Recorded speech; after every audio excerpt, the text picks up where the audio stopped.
I will start off with introducing Al Pylong. You guys probably all know him, and you can see his title right up there as our Chief Operating Officer for the Munson Healthcare and our CEO for Munson Medical Center. And take it away, Al. All right, thank you. Good morning, everybody. It is really great to be here, and I've been here at Munson for about 5 years now, and to be here today with this conference, I think it's a real milestone for us as an organization for where we have come and the journey that we have been on. When I got here 5 years ago, I found an organization that was really hungry for change and hungry for transformation and to really build on sort of our legacy and the success of quality that we have enjoyed and experienced through a lot of hard work over the course of the last 102 years that we have been here. But I also know that safety and reliability was a key area that we wanted to focus on and wanted to really drive change and transformation. And so, as we're sitting here today and seeing where we have come over these last 5 years, really the last couple of decades, it's really heartening to know that we are on a journey. This is a milestone on this journey, and it's an important one. But it also, as I think about where we are, I also know that we have many, many more milestones ahead of us, and that's the exciting part of being in healthcare. I wanted to just provide some context for us of where we are and who we are and what we're all about, what we're going.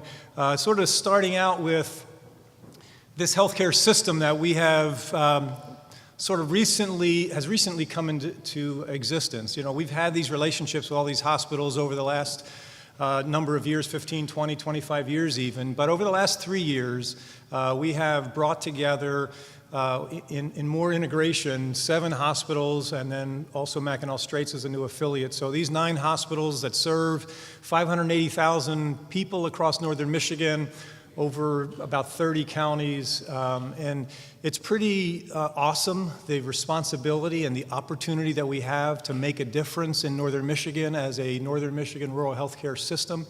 And so, as we think about who we are as a healthcare system, I'm excited because of the opportunity that provides.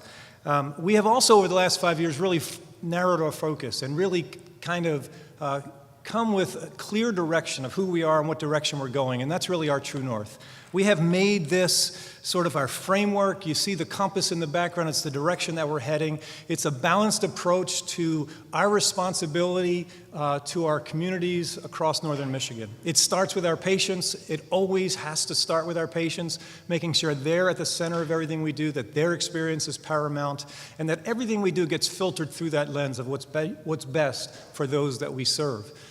And then we really think about the culture that we're a part of, the healthcare team, making it a great place to work, an excellent place to practice. As I go to orientation every couple of weeks and welcome new employees to Munson, one of the things that we do as we go around the room is we ask folks, why did you choose Munson? Why did you come to work at Munson? And about a third of the time what I hear is, I heard this is a great place to work. I have a family member that worked here. It's a great place to work. I heard that this was some place that really was great for employees. And so we have that sort of legacy, but we also don't take that for granted. That's something that we're very intentional about, really sort of creating the climate, the environment for our people to thrive and for our providers to really be able to provide great care. Safety. One of the major things we're here to talk about today is the next component of True North. And really, from the beginning, we have been about not just the safety of our patients, but the safety of our team. Safe team, you see it on your water bottle. Safe team. Really providing for our employees an environment where they feel supported so they can take safe care of patients. And we've added recently with Tom's addition, a real stretch component to that, zero harm, really striving for reliability and perfection in everything we do. Quality is the next domain. It's really about the right care at the right time in the right place, really thinking about the continuum of care that we're all about, building on our history, building on our legacy of quality, and really making sure that we're doing the right things in every case, in every situation. And then last but not least, I always say is operating performance, sustainability, making sure we have a future here that is sustainable for us. We've been around in our communities for 100+ years. We want to make sure we have a strong future so that we can continue to be relevant and able to serve our community. So that's our true north. It's our aspiration. Those are the things that we aspire to. We also have objective measures in each element so that we know how we're doing in the journey, and we can measure that. But getting those results and driving true north is not a by any means necessary kind of thing. We want to do it in the right way. One of the things that I'm passionate about is really making sure that we not just drive results, but we do it with the right behaviors and that we live by our values. These values that we talk about, that we share with our new employees, that we review in our annual discussions, these are not just words on a page. These are hopefully the way that we live, the way that we behave, and the way that we really execute results and really support the work that we do every day. You know, we've had 4 of these values for quite some time: accountability and respect, and see if I can remember all, and compassion. Right, so really driving the right things in the right way. We've added teamwork, because healthcare is a team sport. Just look around the room, look at the different disciplines that are here. It takes a team to do it. And I'm particularly proud of the fact that we added safety as a core value.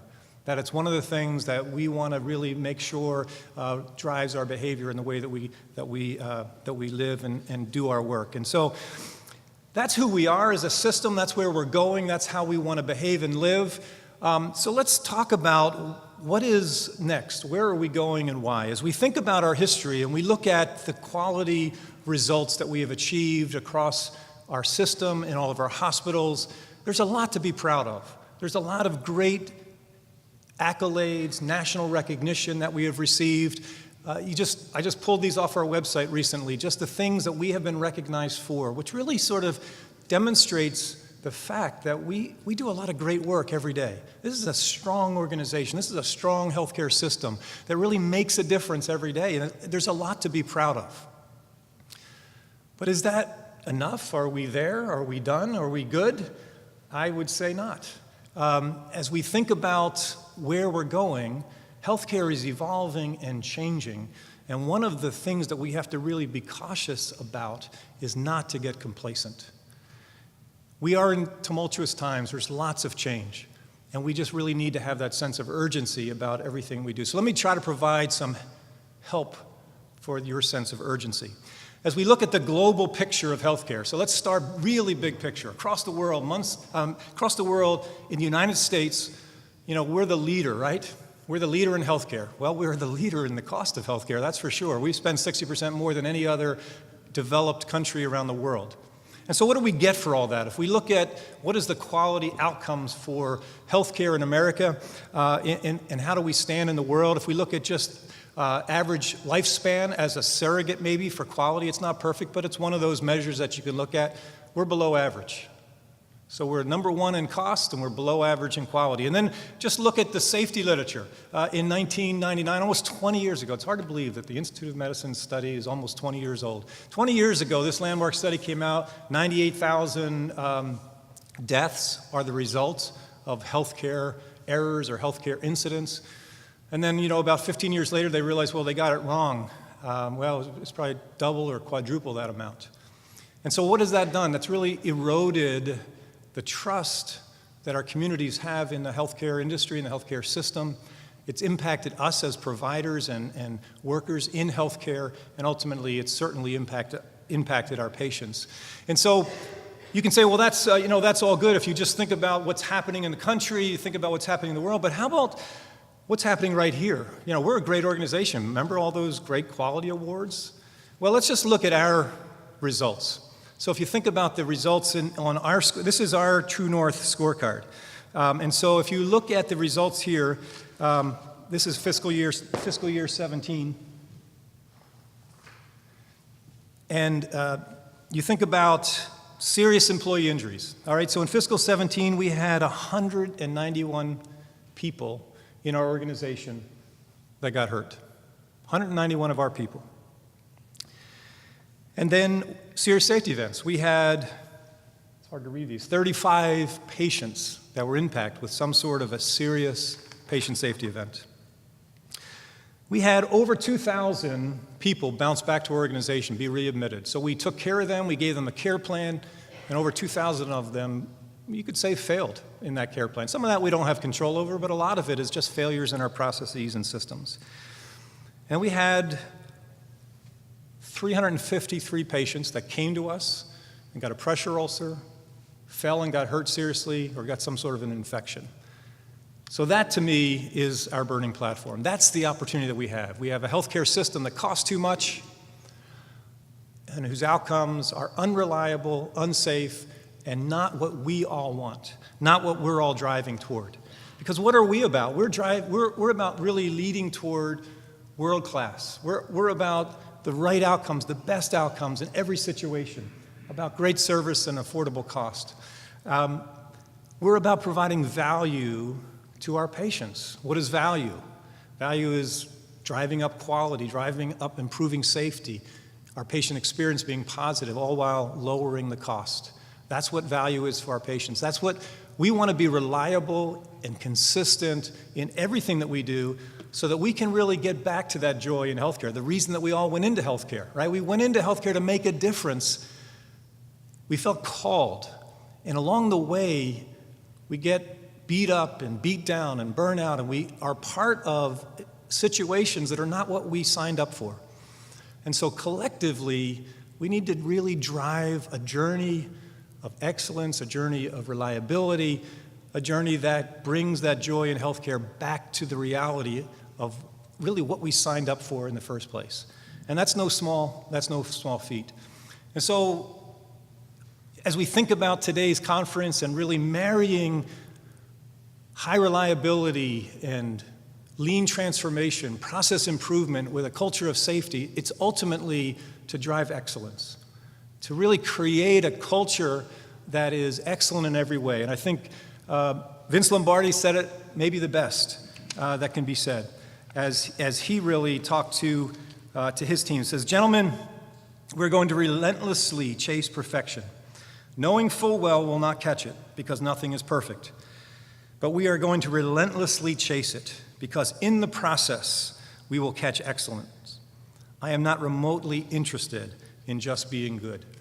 As we think about who we are and the great work that we do every day and the national recognition, all of that, it's really good.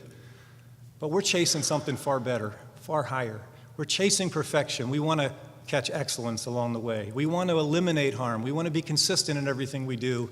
We really want to drive transformation. We don't want some outside forces. We don't want the government sort of dictating to us how we should behave, what we should do, what's important. We want to be the engineers of our future and really create an environment where that joy in healthcare gets returned to us, where we really can serve our community and feel good and proud of everything we do, and that where we as providers and workers within the system feel tremendously proud of the consistency and the outcomes that we deliver every day. So as we're here today, in significant times of change, learners inherit the earth, while the learned find themselves beautifully equipped to deal with a world that no longer exists. Let's be learners today.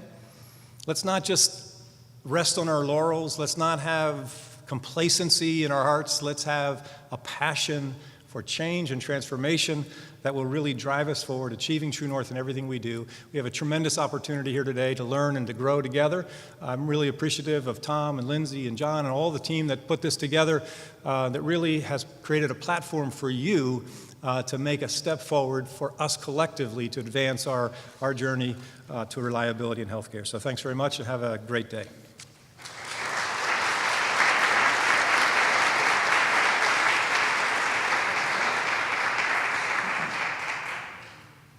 Well, first I'll thank Al for coming here and giving us a little pep talk to start the day off. You know, there's a guy named Cotter. I don't know if you guys have followed him. He's from Harvard, and he did a lot of all the change management stuff. And there's the 8 stages he has of the change management world that I've always liked. I've always followed and liked, and the thing I've always been most focused on is the first part of the change management that they talk about, and that's creating the urgency. So I think part of what Al was talking about and what I'd like to talk about, and hopefully we'll get through a lot of the presentations in the next 2 days, is we walk out of here with a new urgency. So in the work that we've done over the years in the safety world, it is hard to sometimes start the urgency, it's hard to keep it going, and it's a ever-changing world. So what I want to do today was, I've not done this before, so you guys are my petri dish here, just FYI, or my experiment, I guess I'd call it. I've been working in the safety world for probably, I think about 11 years or so. There is a lady here, Sue Tiemann, who's right back there. And we were kind of together. I still remember sitting with her at, I think it was a Sunday afternoon. We were crazy, working on weekends. And it was a Sunday afternoon at Buffalo Wild Wings, and we were planning the first high reliability safety training course. That was about 8 years ago. So that's kind of what we're also doing here, is hopefully we can get this. This is our first go at this up here at Munson Healthcare, and we'd like to keep these going for a period of time because I think the learning part of safety is such a key part of how we do in our safety world. So my thought today is I just have a few slides here, and I'm going to talk a little bit about kind of my perspective. And I think I was telling my wife this the other night. I said, I think I can do this now because I'm 62 and I've been doing this for a while, so maybe I can just talk about my perspective now. So in the past, I would, talk about things you learned, and you'd have your slides, and you'd have your, specifics and your 5 things or whatever it was. And so I'm just going to give some perspective, and hopefully we can take some pearls from that if you can, or some understanding. I'm always trying to understand this more. When I can tell you from 11 years ago when I first got involved, the CEO of the Children's Hospital came to me and said, "Peterson, we want to be the safest children's hospital in the country, so find me a program." And so that was kind of the first involvement I had in this world. But I can tell you 10 years later, it changes all the time. And it's a ever-changing process. Some of the failures along the way, some of the ways we did things, I don't know if they were always the right thing to do, but we were trying because we felt like we had to do something. We had this burning platform of the deaths that we kept hearing about and serious safety events and so on. So that was kind of, my, thinking of so it changes. So when I would read my, Dr. Sutcliffe's here, who you'll see after me, and I would read her first book on managing the unexpected, and then I would read it again 10 years later, and it was a completely different perspective. I mean, it just changes. And so I hope that's kind of what some of you guys, I think, can take today from away today, because it's 2018. And I think I would look at this in a very, very different way than I probably would have if I was talking to you in 2008 or even 2013. I have to tell you, when I went out to Denver to work in safety in 2012, I had really not heard of the employee safety world. We had a thing called patient safety, right? And that's pretty much all I knew. So I'll just be flat out honest. I know the employee safety world had been going on in healthcare for decades, and it was just 2 different silos that were working in different ways, and it had really not been that connected. I think that's a wonderful thing that Munson Healthcare is doing. John's had a great program here for a long time, and I think there's a lot of work to do, obviously, because if we have 170 or 190 or whatever injuries we have that are serious, we want to get down to 100 or to 50 or to 20. I mean, that's going to be the focus, but it's going to take a lot of work. I'll tell you that right now. And it's not just going to be doing a program or doing a couple trainings or having a few meetings and so on. What I'd like to start out, and what I think we've done before when we've talked about these, we've had these courses before, and we did this out in Colorado as well, and because where I go, I like doing these, so because I think it's a great opportunity I like to learn, and I think it's good for other people to learn, and so on. But the intention of this today, and it's just the 2 days. I think when we did the one before, we had 3 days we started with, that's a long time. But so it's just a 2-day process here. And I think some of the thinking or some of the things we would like, or I would like you guys to take away, because this is how we thought about when we were putting this together the last few months, is we've got a lot of descriptions that go on. There's a lot of descriptions, there's a lot of programs. We have the ORO 2.0 Joint Commission, HRO stuff. We've got change management, we've got resiliency engineering, we've got human factors engineering. I'm going to tell you a quick story. Just bear with me because I'm going to tell you stories here, okay? So just FYI. When I was out at a board committee at a children's hospital out west, I remember sitting there and they had done this high reliability program, right? And they started this with all the children's hospitals in the country. And they had done this program for about 2 years. And I remember the chief quality guy getting up in front of the group and saying, okay, we've done this for 2 years now, so now we got to go to the next thing. And he has this list up there. So what's our next one? Do we do 2.0? Do we do human factors engineering?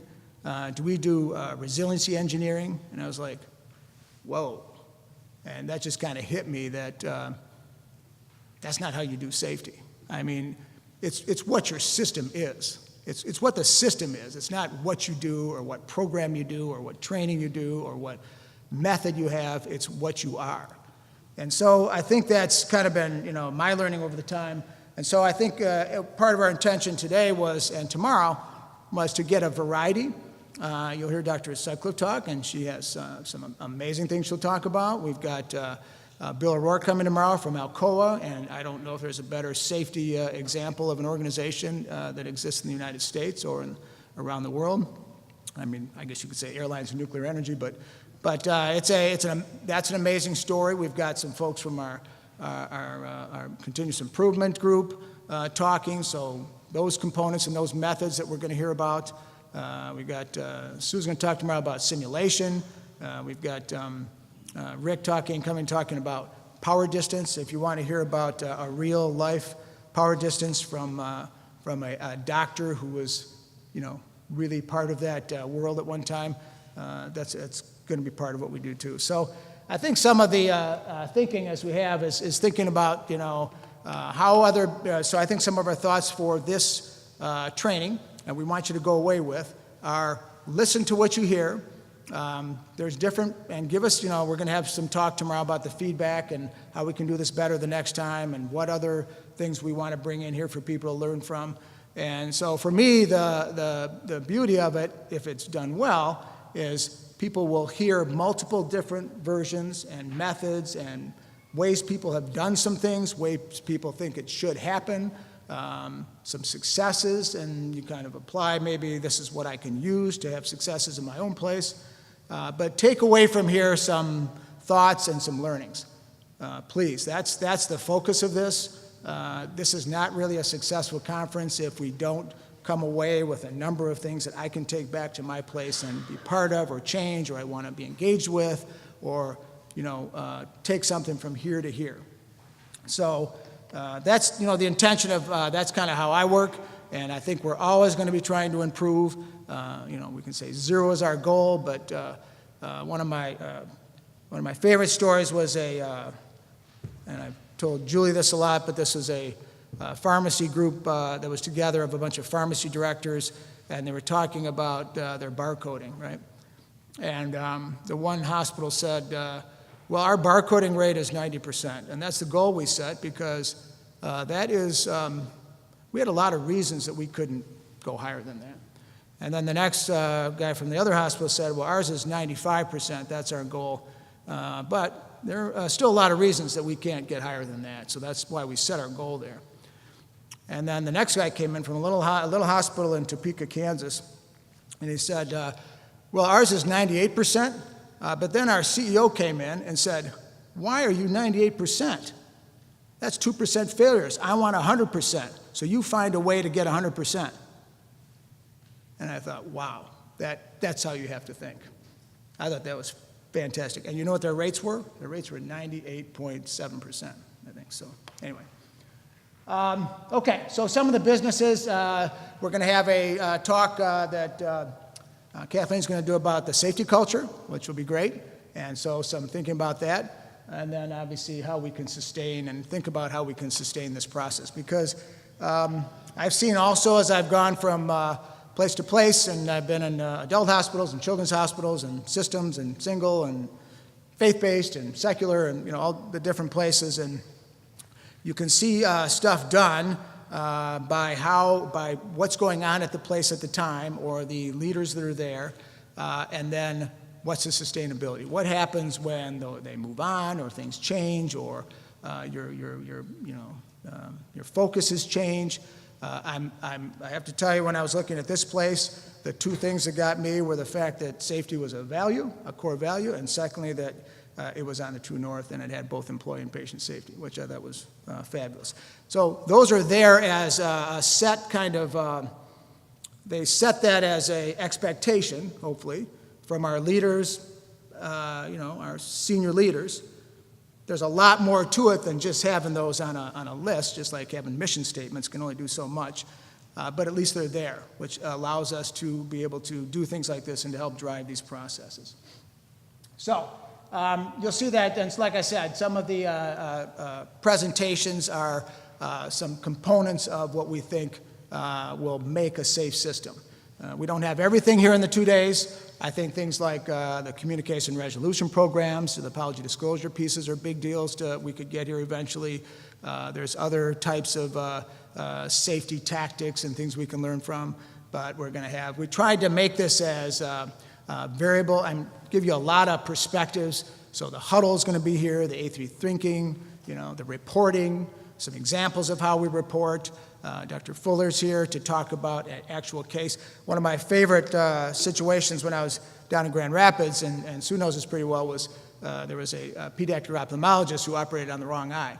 And I'll never forget, he got up in front of the OR, the whole OR section, and talked about his case and said, I never knew I've been a very respected ophthalmologist in this community for 20 years, and I never knew what an RCA was. And I was part of this RCA. It's called, you know what those are RCAs, you know what those are? And then what happened was he started talking about the breakdowns that he had when he was distracted, working with the med students and the residents, and did the wrong eye on the little baby with permanent damage. He's a wonderful guy, but the learning after that was fabulous because he got up in front, we had a conference after that of 400 people. He gets up and just tells his story. And here's what went wrong, here's what I did wrong, here's what the system issues were wrong, and here's how we corrected it, or did it better the next time. So we'll have some of that. So that's part of our thinking of the reporting talk that we have coming up later. So part of the thinking was just to put together a variety of things along with some of the other outside perspectives from other businesses. And so please listen to this stuff throughout these couple days and take it in and get some ideas and walk away with, okay, I'm going to do something different when I go back to my place. There's something different that I can do here, or there's something different I can support. We have people here from quality and employee safety and risk management and patient experience and safety and a whole slew of folks from our organization. So it's a pretty good cross-section of people that I think can help drive some change and help work on this. A3 thinking, like I said, with the huddles. And then the big issue, as we talk about, is the whole transparency piece. I think we got to get to a point of the transparency and learning components. I'm going to talk about those in just a second. So that's kind of the gist of what I'd like to do in these couple days. So that's kind of like, I'm just telling you guys what I think, and that's what we hope you take. And give us some feedback. We're going to talk tomorrow. I think we're going to also have maybe a debrief afterwards to learn about this and how we can do this better the next time. So. Okay, so safety and healthcare. What do you guys think about safety and healthcare? Are we where we want to be? Are we good? Are we great? Are we bad? I've been watching these numbers for years and years and years. So I remember when I started working in quality was the first thing. In the 1990s, it was basically quality. There wasn't, from my recollection, and maybe this is different in other hospitals, there was not a thing called safety at that time, or patient safety. It was the quality department, and the organization I was at had 4 people in the quality department. And it was hundreds and hundreds of bed hospital. And that's basically what it existed as far as the structure that we had. I'm not sure exactly where. Munson Healthcare was at that time, or Munson Medical Center. But that's pretty much what it was back then. And so when we went and did our trainings or our learnings, we would learn from the Deming model or Duran, or it was the total quality management world and the continuous quality improvement, and we go to Intermountain Healthcare. And that was kind of the pre-safety stuff that was really focused on, and as I was talking to Kathleen about this earlier, I look back on that and it's not much different. I mean, it was, I remember in the 90s, we were learning PDSA, and it was from the way that those guys did it in the quality world. It was always thinking, continuously improving. That's basically what it was. Whether you called it lean management, or you called it total quality management, or whatever you called it, it was continuously improving, and those were the basic tools. So they give you the tools, but then some of the things you learned as you went through that was, a lot of this was just that we were kind of told what to do or taught what to do. And it wasn't that we really looked at changing a system and making the system a certain way that's going to be sustainable for long years after we're gone. That's one thing I hope you get from tomorrow when you hear Bill O'Rourke talk, because to me that's a fascinating story about Alcoa, because Paul O'Neill was only there for 10 years. And it's 30 years later, and they still breathe the same, or drink the same Kool-Aid, or whatever you want to call it. So safety and healthcare, like I said, I would look at it kind of, I like this little thing I saw a number of years ago. But basically, if you see, I think before the 80s and 90s, it kind of started out, we were called pathological probably. And it didn't really matter unless you were caught. So this is how our whole safety world kind of started. You know, we started as a reactive world because the big thing that hit us first in the 70s, 80s was the malpractice boom. And so everything kind of went underground. You know, some of the first things we got were some of the risk management world that came out, and it was all in reaction to when we had a problem. It was all that we had something we did wrong, and we didn't want to talk about it. We'd keep it quiet. We'd have to deal with the claims, and, you know, Kathy knows this pretty well. She's been around a while, so, but that's how it all kind of started. And we didn't really have proactive thinking or anticipatory, types of patient safety at that world.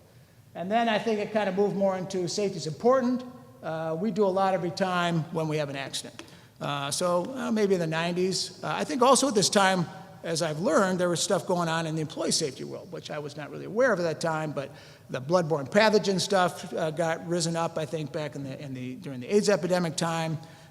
Later on, when we had disasters like Katrina, there was more of the emergency management stuff that got built up, but that was all kind of going on in two different worlds. In kind of the safety world. There was a thing called OSHA and a thing called Joint Commission, and they kind of lived in different worlds, in my opinion. So anyway, we were a little reactive, and then you kind of move toward the calculative time where we have safety systems in place to manage all the harm events. So then you would start hiring somebody, you would have a team maybe, you would have a risk manager, you would react to the events that you had, you do an RCA that might take you 2 or 3 months to do or whatever, but you would have kind of still a reaction, but you would at least have some staffing for this process, which I think was probably more of the 90s and the early 2000s. Where we are, I think right now is we're thinking more proactively. I think we have more leadership commitment to this than you had 20 years ago. I think a lot, just like you heard Al talk, I think there's a lot of and it's, I think, for the right reasons. You know, we don't take safety so much and say, I want to do that because it's going to make me money. I mean, it's more, I think, for the right reasons that we get the leaders that are going to drive this right now. So, but having the leaders drive it is a huge, huge, huge part. And having them as from, not just from the support from the top, but then also it drives it down, and then it's kind of that up and down communication. The generative part, when it's just how we do it, and it's the way you see with some other industries that started this stuff 30, 40 years ago, like the airlines and nuclear energy and so on. I mean, they live in a certain world that's very, very different from us. And I think we try and pull stuff from them because I look at them and I see some of the same methods and some of the same tactics, but it has been going on and it's in their blood and in their DNA, and it's been that way for 30, 40 years. Will we get there in healthcare? I think we're probably maybe around here. I think we're acting proactively. I think we're trying. I think we have a lot of work going on. We have a lot of training. I think there's more knowledge and more skills that we have. But it gets a little frustrating when you see the the 98,000, and then 2011 you see the 200,000 deaths, and then 2016 you see the 250,000 deaths, and I know a lot of it has to do with our ability to measure and so on, and how we've evolved in that way. But safety's been a tough world to kind of follow, I think, for the last 10 or 15 years. Okay, so this is actually I kind of grabbed this from the old HPI folks because I kind of like this model. I've kind of reapplied some of my own thinking with this, but you know, I look at this as kind of the year. So basically, as Al said, when the IOM report came out, in my opinion, that's when really, you know, things got, I think, the first time, and there's a slide they have that shows the increase in research and publications on safety within the first 5 years after that. I mean, things kind of boomed in the safety world in lots of organizations in, say, the 2000 to 2005 time after this came up. And it was the first time they basically said, okay, the covers are pulled back now. We're talking about this problem, and it was out publicly, I think, for the first time. So if you look at it, we had the report that came out. A big one in the early 2000s was the IHI. You had the 100,000 Lives campaign, and then they moved into the 5 million Lives campaign, and there were things called, I don't know if Diane remembers these, called core measures. Do you remember when those came out?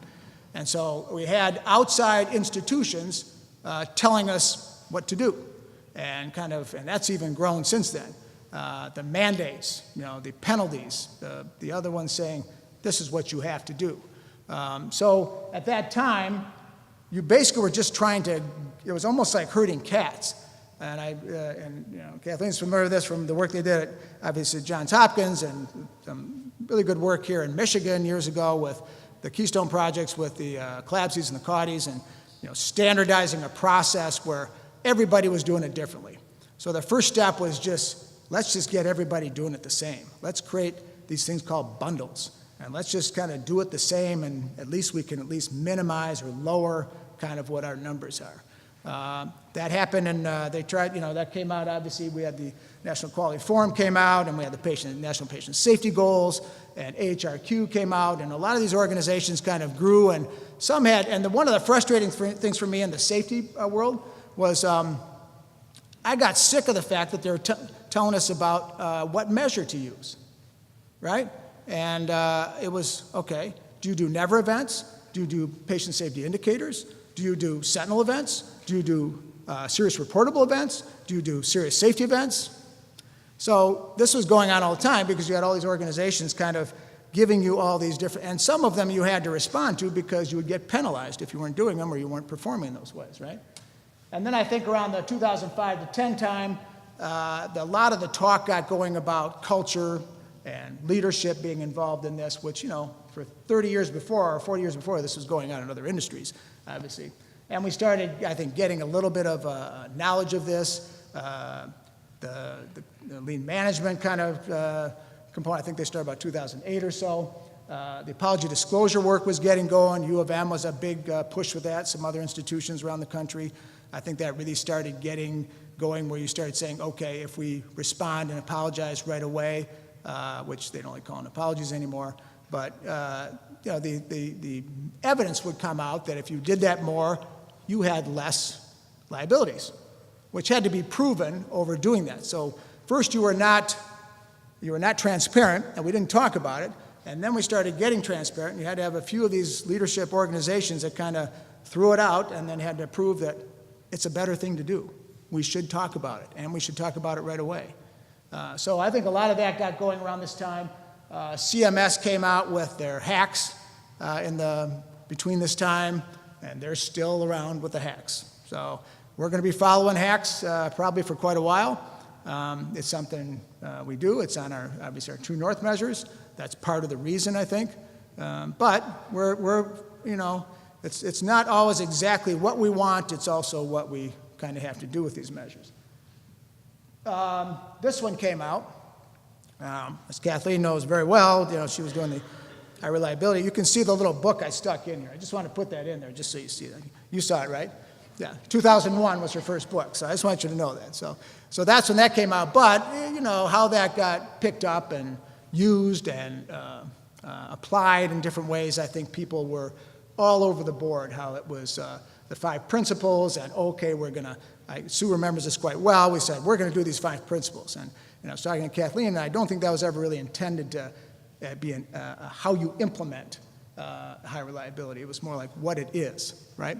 So, and there's been 2 books since, and her 2015 one, I will just give you a little promotion. If you want to buy that, The Managing the Unexpected, is a great, great book. So, but then all of a sudden, Joint Commission, who everybody knows very well, saw this as, I think, everybody's talking about HRO, so we better get into the ballgame, right?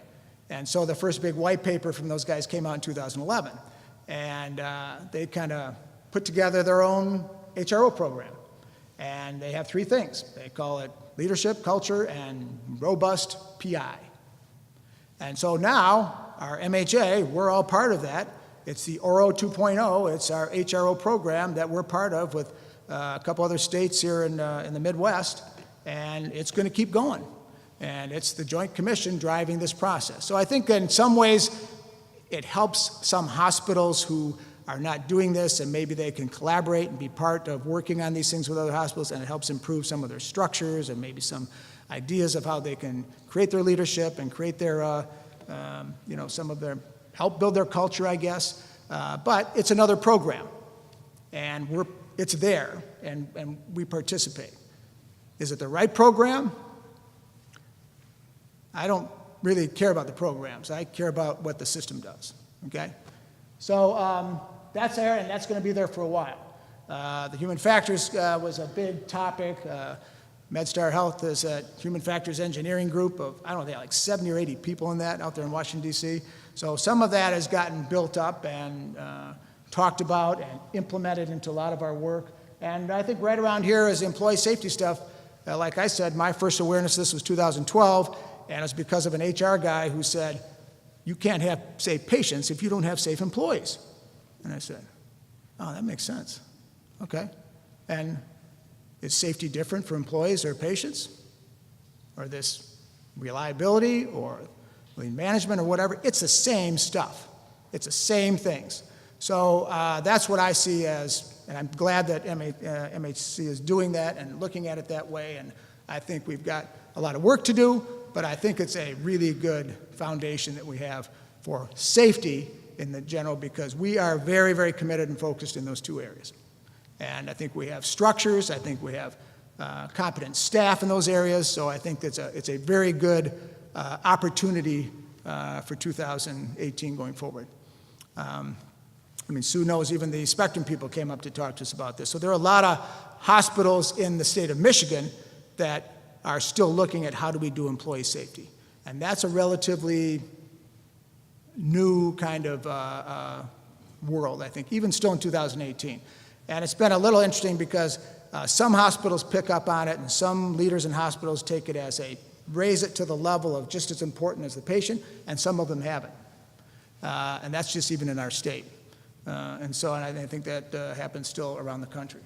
The national efforts, employee safety, and then here, OSHA came out with their big statement in 2015 where they said these are our 5 things. 4 of them are the ones that we have our teams on, the slips, trips, and falls, the safe patient handling, the SHARPs, and the workplace violence.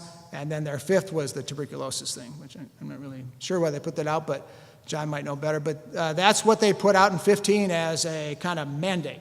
So almost like OSHA was trying to say, I'm going to be like CMS here and put this out and tell all these hospitals they got to do this. The problem with OSHA, in my opinion, is they can't fine you the same way. They can't penalize you by the millions of dollars like CMS can. So it's had a tougher time, I think, taking hold in some organizations because it just has not been I think, because we're a system, I think healthcare is so reactive, and we're still reactive. We're still a reactive world. It's what we grew up in. It's what we live in. It's still the way we are. And if someone gives us some kind of potential penalty, we react to that probably faster than other things, which, it still makes sense too. So anyway, so these are kind of the ones I just wanted to show that. And are we going to get to 10 to the minus 6 or whatever someday? I have no idea. But, there's lots of slides and things that you see that show where we are in healthcare. And I don't like showing those numbers anymore because I'm kind of sick of doing those. I did those for years, and it was like kind of trying to create the urgency because we have the issue here. But I think now it's, okay, we know we have the issue. Everybody knows it. How are we going to do it? How are we going to change it? How are we going to move it? So that's kind of the way I look at it. Okay, so how do others do it? I've looked at the other organizations, and you look at construction and manufacturing and nuclear energy and, airlines and so on, and really they have very, very similar methods and tactics. It's all really the same stuff. So, the timeouts, the checklists, the simulation work they do, the teamwork, the continuous communication, front line to the leadership and back down every day, and the requirement expectations. I will tell you one thing they do better than us is they have much better expectations. You know where we have great expectations? Our expectation is you have to wash your hands going into the OR, right? Right? Do you think you can walk into the OR and do something if you don't scrub first? They'll kick you out. Do they kick you out if you don't wash your hands going into a patient's room? No. So we have to raise our expectations in other areas too. And there's expectations on how they communicate and how they talk and how they report and so on. They're all able to stop the line where that's a big issue that you think about it and you have a concern and you stop it. And most of the organizations that are really good at this can do that. They're really good at reporting, a lot of them. I still remember the story, I think it might have been Bill O'Rourke's story or Paul O'Neill said this, but they, in Alcoa, if they had a defect in a forklift in Iowa, in their plant in Iowa, they knew about it in Moscow within 24 hours. And that's part of what we have to do as a system ourselves, is we have to create that kind of sharing and learning opportunity that it doesn't happen a week or two later, it happens the next day for us to improve. Frontline problem solving, I think, is a huge one that they have. The commitment from the leadership is, like I said, they are a little luckier, I think, in some areas, like the airlines have 6 big carriers. We have 6,000 hospitals, so it's a little tougher. They can also design things the same way, so standardized processes. Here, just in Munson Medical Center, we've got, 4 different hospitals or something? And they grow at different times, right? So part of the disadvantage we have in healthcare is we'll build a hospital, then we'll build another one, and we'll build another one, and one's old and one's new, and the rooms are different and everything. So when we talk about the environment of the human factors piece, we have a tough time with that standardization process just because of how we exist as a system. But like I said, I talk about this one a lot. That's a construction place out in Denver that was building our hospital, and I was fascinated by them. And I came back and I still say they would not let anybody on their grounds to even start a contractor without 14 hours of safety training. What do we do in our orientation? So there's things that other institutions, I'm not saying we have to have 14 hours, but I'm just saying we can build it up and we can do it a little bit more, I think, if we need to, because there's more needed than I think what we do right now. And then, that's obviously the 600 or 700 of the workers that huddled every day and would stretch. And I know Lindsay and some folks are probably sick of me saying this, John, but I'm saying there's going to, before I leave this institution, we are going to have nurses stretching on the units, okay? Just beware. It's going to happen. They're going to be stretching, okay? Maybe it's just little ones. It's usually shoulder injuries, right, John? So they don't have to be doing jumping jacks or anything. But once you get the huddles going, let's think about that, okay? All right, and then the training piece, like I said, is a big, big one because it's continuous. It's stuff we have to do. We have to keep training. We have to keep training on new skills. We can't do the thing where we have someone come for orientation, they get a little training, and then they don't hear it again for 2 years. Or even they say, yeah, but we got it in health streams. Okay. That's okay for maybe things that are required, but we need to, I think, do a better job of that. So I think one other thing I've learned in the safety world is this is not the typical monthly committee. One thing I've seen in my existence in safety, or just in different types of administrative roles in healthcare, is we tend to do a lot of committee meetings, and we do a lot of meetings. If you're going to be a safe system, it's something you do every day. It's something you do every shift. And you're going to hear our shift huddle a little bit later, which I think is wonderful. But they have the awareness piece. They've got the structures designed so they can do that communication process. They've got the reporting systems. We have a good reporting system. We're all on voice, which is good, but there's a lot more we can do with that.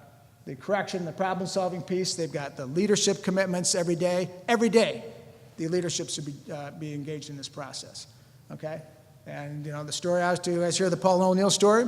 24 hours he had to hear about the injury.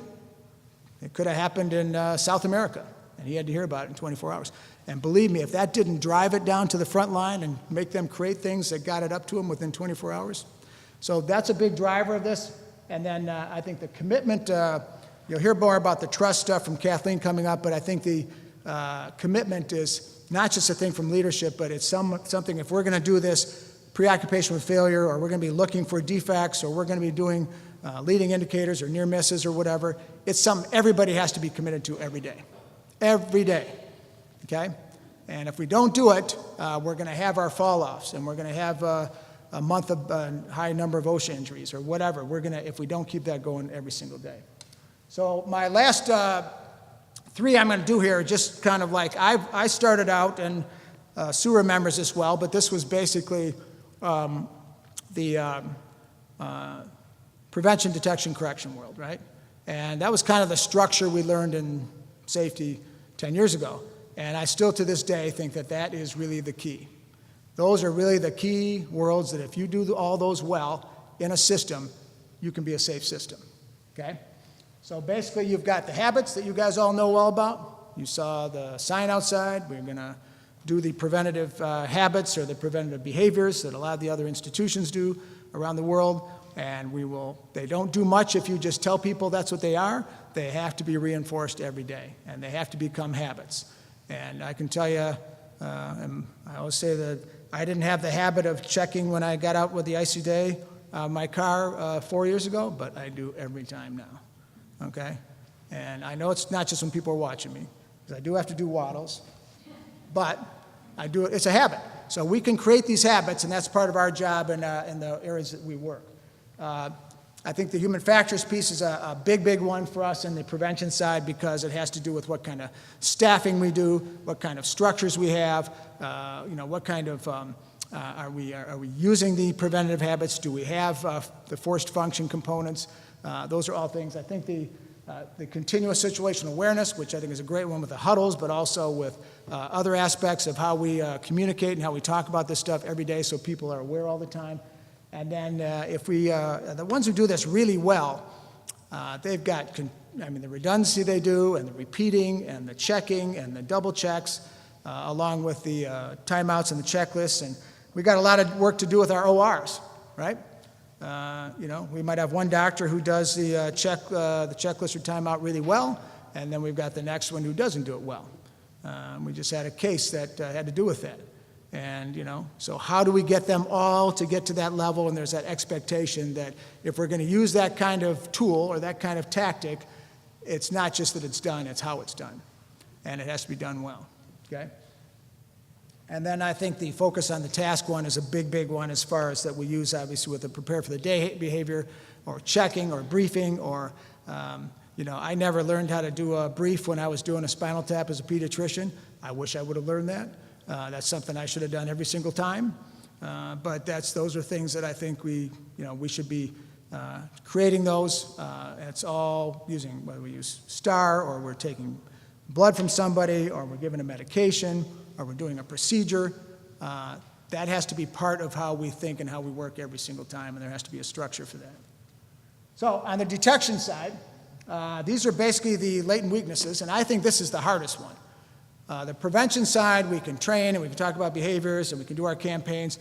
On the correction side that I'm going to talk about, we do debriefs and we can respond and we can learn and do RCAs. But on the detection side, it's hard. This is really hard, because this is all those problems in the system that are the defects that you've got to find, and you've got to not just find, but you've got to report, and then you've got to correct them. And they're really ones that never show up. We might talk about them as near misses, and we might say we can do good catch awards and things like that, but it's a difficult process. So it starts with all kinds of different types of reporting. We'll talk about this later this afternoon. I think we'll have a few more details on the reporting world, and I think we have some opportunities to move from our typical, what we call lagging indicators to the leading indicator world. So you'll hear more about that this afternoon. And then the blunt end of the system basically is where you've got to find these defects. We've got to have systems in place. We've got to have people engaged. We've got to have people that value this. The construction company that I used to go watch over there was in Denver. They would have these things called Yetis, because Denver, they're, the coolers, they're Yetis. And so they called them, those were their safety coaches, and they would give them at least a half a day, I think, a week. I think it was a half a day a week or one day every 2 weeks or something. Very similar to how we, in the past, tried to do the safety coach programs that we learned from the consultants. But, and these guys would have these forms, and they would go out, and they were not electronic, and they weren't fancy, but they would be checking off behaviors everywhere. Did they bend over the right way? Did they say the right thing? Did they have the protective gear on? Did they pick it up the right way? Did they communicate? And then they would be rewarded every 2 weeks and every month, whoever did the most. And there were hundreds of these a week that they would report, hundreds. And they were all, we could call them near misses, but they were all basically observations. And the other industries do that really well. And that's how you find those defects in the system. And like I said, the leading indicator piece, we're going to talk a lot more a little later today. I hope everybody leaves here with that understanding and thinking that way, that we're going to move from a lagging world to a leading world, okay? And we're going to get some examples of how you can think that way and how you can do it when we have our talks this afternoon, okay? And then the last one is just the contain.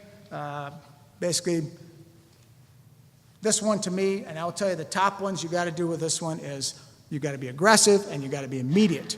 And you got to respond to it quickly, you got to respond right away, and you have to learn right away, and you have to share right away. So those are all the things. Sometimes they take new structures, sometimes they take new training, sometimes they take getting people out and learning how to do the debriefs in all the different units. And then the upline accountability, so you have people at the senior level every day that are pushing for this and want to know when something happened and what the correction was and what was done about it. That's something we need continuously. The learning, and then obviously the sharing. And what we can do here is a system, and we have a growing system now. It's a relatively new system, but we can share and we can figure out ways, and you guys can help us from the other hospitals as well. Give us ideas of how we can share that. Just send all those to Kathy. No, I'm just going. But I think we can create those type of opportunities as a system, and that's one of the benefits of being a system, I think, as opposed to just identifying these and doing an RCA and correcting them in our own place. And then, as you'll hear more and more about with the lean management work, is the problem-solving thinking, how you learn to problem solve, how we get that down to the front line so they're doing this all the time, and it's not just the people at the other levels pushing this on them. It's something that they're doing and pushing up as well. So I think what it'll take, and I'll just finish up here because I'm going to get Kathleen. There she is back there. Okay. Consistent commitment. Transparency, I think, is huge. The standardization process is huge in everything we do. The culture that you're going to hear about in a few minutes. The communication piece that I mentioned. And then I think it's really, really important for our leaders and for everybody to be thinking, there is always a new way we can do this. There's always a new way if we want to get to zero. We might have 2 events, or we might have a rate that's better than average or in the top quartile, but I want to get to 0. And then it's going to force you to do something different to keep improving. And if you have good numbers, that's something you have to do, or else it's going to be a problem because you're just going to get complacent with it. So, zero harm, continuous improvement, excellence.